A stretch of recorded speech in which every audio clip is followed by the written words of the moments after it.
इस मामले को भारत सरकार लगातार कतर की सरकार के सामने उठाती रही है, लेकिन कतर सरकार इस मामले में कोई ढिलाई नहीं दिखा रही। वैसे आतंकवाद पर दोहरे रवैये को लेकर कतर पर अक्सर सवाल उठते रहे। इस खबर के आईने में भारत और कतर के रिश्तों पर बात करना भी जरूरी है। दोनों देशों के बीच राजनयिक रिश्तों के इस साल 50 साल पूरे हुए। 1971 में कतर की आजादी के तुरंत बाद उसे मान्यता देने वाले कुछ ही देश थे, भारत उनमें से एक था। दोनों ही देशों के बीच रिश्ते काफी अच्छे रहे हैं, अभी भी हैं। भारत अपनी ऊर्जा जरूरतों के लिए कतर पर निर्भर होता है, अन्य निर्भरता के अलावा। कतर भारत को प्राकृतिक गैस का सबसे बड़ा निर्यातक है। दोनों ही देशों के बीच निवेश, व्यापार, रक्षा और आतंकवाद के खिलाफ कार्रवाई जैसे मुद्दों पर काफी करीबी सहयोग रहा है। कतर के लिए भारत चौथा सबसे बड़ा व्यापारिक सहयोगी देश है। कतर में काम करने वाले भारतीयों की बड़ी आबादी, करीब 7.5 लाख भारतीय कतर में रहते हैं। ये सब जानकारियां ये बताने के लिए है कि कतर से भारत के रिश्ते कितने अच्छे रहे। लेकिन 8 भारतीयों को फांसी की सजा के बाद कतर के बारे में थोड़ा और जानना जरूरी है। ये तो अच्छी बात हो गई। इस पर ज्यादा बातचीत के लिए हमारे साथ हैं कई खाड़ी देशों में राजदूत रहे एम्बेसडर प्रभुदयाल। प्रभुदयाल जी, आप कतर को एक देश के तौर पर कैसे देखते हैं? देखिए, मैं उस रीजन में बहुत साल काम कर चुका हूं। मैं कतर के पड़ोसी देश कुवैत में एम्बेसडर था, एक और पड़ोसी देश यूएई में, दुबई में कौंसल जनरल था। तो मैंने देखा किस तरह से कतर के पास बहुत पैसा है और वो इस पैसे का इस्तेमाल किस तरह से करता है। देखिए, एक बहुत फैनेटिक, हार्डलाइन इस्लामिक थिंकिंग का प्रमोशन करता है और उसकी जो फॉरेन पॉलिसी है वो कुछ ऐसे ऑर्गेनाइजेशंस को सपोर्ट करती है जो कि इस्लामिक एक्सट्रीमिस्ट ऑर्गेनाइजेशंस हैं। जैसे अभी हमास की बात चल रही है, हमास को बहुत सपोर्ट कतर देता है फाइनेंशियली, और मेरे विचार में कहीं आर्म्स वगैरह प्रोक्योर करके भी वो सप्लाई करता है, बट फाइनेंशियल सपोर्ट तो बहुत ज्यादा देता है। इसके अलावा आपको याद होगा कि जब तालिबान और जो उस वक्त अफगानिस्तान में गवर्नमेंट थी उसमें लड़ाई चल रही थी, तो वो जो बातचीत होती थी तालिबान और अमेरिका के साथ, जो डोहा टॉक्स कहलाती थी, उसमें कतर की गवर्नमेंट बहुत बड़ी एक पार्टी थी, और वो ऐसी पार्टी थी जिसने पाकिस्तान की आईएसआई के साथ मिलकर काम किया कि तालिबान को फिर से काबुल में गवर्नमेंट में इस्टेब्लिश किया गया। तो आईएसआई के साथ कतरी इंटेलिजेंस के बहुत ही नजदीकी संबंध है।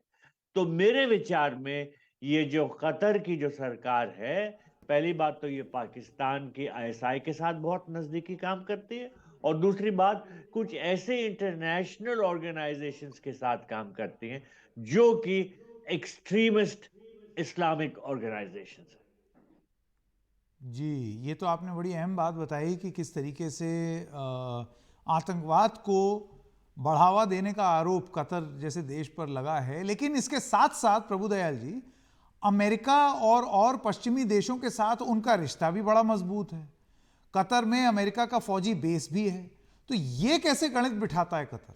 एक तरफ आतंकवाद को बढ़ावा का आरोप और वहीं देखिए वेस्ट कतर के लिए एक इतना बड़ा बेस। देखिए कतर एक ऐसा बहुत शातिर देश है जो वेस्टर्न कंट्रीज को ये दर्शाने की कोशिश करता है कि वो एक मीडिएटर का काम कर सकता है। तालिबान के साथ भी खतर ने कुछ ये जाहिर करने की कोशिश की कि वो मीडिएट कर सकता है अमेरिका और तालिबान के बीच में। उस टाइम पे आपको याद होगा कि डोनाल्ड ट्रंप की सरकार थी और वो अफगानिस्तान से निकलना चाहती थी, क्योंकि वो नहीं चाहते थे कि उनके और भी लोग वहां पर शहीद हों। तो उनको एक बाहर निकलने का रास्ता चाहिए था, और तालिबान से कैसे बात करते, डायरेक्टली तो जाके बात नहीं हो सकती थी। तो वो कतर ने एक ऐसा रोल प्ले किया।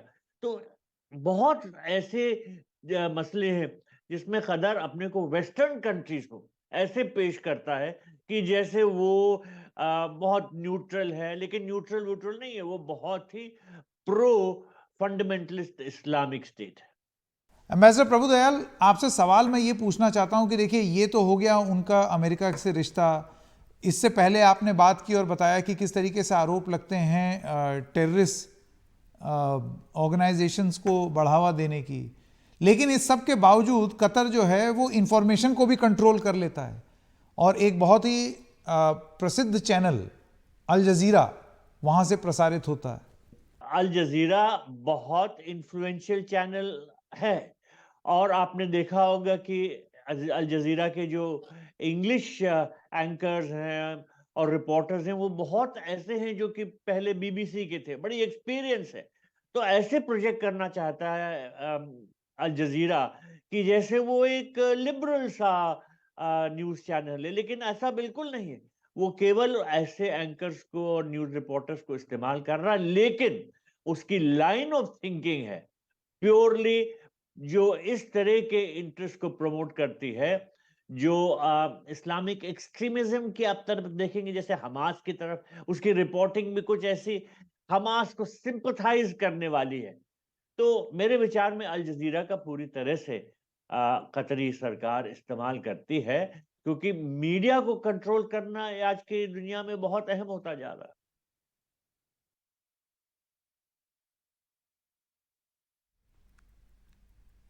जी प्रभुदयाल जी, आपने अभी बात की अल जज़ीरा, जो कि जाहिर सी बात है उनका जो एक प्लेटफॉर्म है, तो अंतर्राष्ट्रीय रूप से भी वो अपने आप को पोजीशन करने की कोशिश करते हैं कि किस तरीके से इंफॉर्मेशन को भी वो कंट्रोल करें।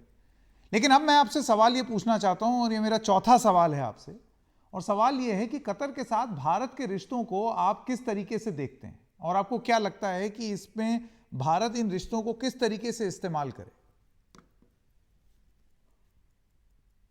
भारत के संबंध कतर के साथ अच्छे हैं।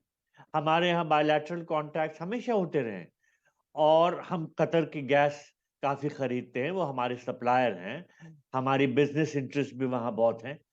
अब जहां तक इस मसले का संबंध है, जो हमारे 8 रिटायर्ड नेवल ऑफिसर्स को कतर ने डेथ सेंटेंस दिया है, इसमें तो बहुत जरूरी है कि भारत सरकार भरपूर कोशिश करे, क्योंकि मुझे पूरा विश्वास है कि जो ये 8 रिटायर्ड नेवल ऑफिसर्स के ऊपर जो आरोप लगाए गए हैं, जो इन पे जिस तरह से मुकदमा बनाया गया है, इसमें आईएसआई का बहुत हाथ है। आईएसआई हमें बदनाम करना चाहती है कि ये इंडियन रिटायर्ड नेवल ऑफिसर्स थे और इनको स्पाइंग के लिए कतर में पकड़ा गया। देखिए, ये कतर की एक कंपनी के लिए, प्राइवेट कंपनी के लिए काम कर रहे थे, और वो कंपनी कतर के जो मिलिट्री ऑफिसर्स हैं उनको ट्रेनिंग में किस तरह से इन्वॉल्व थी। तो अब ये जाहिर करा जा रहा है कि ये 8 रिटायर्ड ऑफिसर्स स्पाइंग कर रहे थे, तो इनके ऊपर चार्जेस जो फ्रेम हुए वो बताए क्यों नहीं गए? कतर की सरकार उनको पब्लिक क्यों नहीं कर रही? असल बात यह है कि ये पूरे फॉल्स चार्जेस हैं, और इन 8 रिटायर्ड ऑफिसर्स को 1 साल से ऊपर इनको सॉलिटरी कन्फाइनमेंट में रखा गया। और अभी कुछ महीने पहले एक इंडियन रिपोर्टर जो इस केस को कवर कर रहा था, और वो जो सच है उसको बाहर लाने वाला था, उसको कतर की सरकार ने वहां से एक्सपेल कर दिया, उसके उसके परिवार को वापस भेज दिया इंडिया, क्योंकि कतर की सरकार नहीं चाहती कि ये बात साफ हो कि असल में जो ये इल्जाम लगाए गए हैं ये कितने सच है नहीं। तो मेरे विश्वास में ये पूरा फ्रेम अप है, पूरे चार्जेस फॉल्स हैं, और ऐसे चार्जेस बनाने में आईएसआई का बहुत बड़ा रोल रहा है, इसको छिपाया जा रहा है, और बहुत अनफॉर्चुनेट है कि ये डेथ सेंटेंस दिए गए। इंडियन गवर्नमेंट को भरपूर कोशिश करनी होगी कि किसी भी तरह से ये डेथ सेंटेंसेस जो है रोके जाएं, अपील पे जाए मामला, और इनको जस्टिस मिले, ये 8 नेवल ऑफिसर्स को इनको रिहा किया जाए और वापस ये भारत आए। एम्बेसडर प्रभुदयाल, आपका बहुत बहुत धन्यवाद इस तमाम जानकारी के लिए। तो कतर किस तरीके से उस पर आरोप लगते रहे हैं कि आप हमास का बेस बने हैं, तालिबान का समर्थन किया है, किस तरीके से आईएसआई का एक समर्थन होता है वहाँ पर। इसके अलावा कतर जो है वो अपने आप को पश्चिमी देशों में किस तरीके से पोजीशन करता है कि वो बातचीत करा देगा, मीडिएटर का काम करेगा। इसके अलावा आप देखते हैं कि वो इंफॉर्मेशन को कैसे कंट्रोल करता है अल जज़ीरा जैसे चैनलों के साथ। तो आप सोचिए कितनी चतुराई से वो पश्चिमी देशों से भी निपट रहा है, आतंकवादी संगठनों से उसकी भी बातचीत चल रही है, और इस सब को उसने मीडिया के माध्यम से कंट्रोल भी कर रखा है। एम्बेसडर प्रभुदयाल ये बताते हैं कि अब इससे भारत कैसे निपटेगा। आपको ये भी बताते चलें, भारत के संबंध अच्छे हैं कतर से, तो इस मामले में भारत किस तरीके से पेश आएगा और क्या राजनयिक संबंधों का फायदा इन 8 लोगों को, भारतीय लोगों को मिलेगा या नहीं, ये एक बहुत बड़ा सवाल है।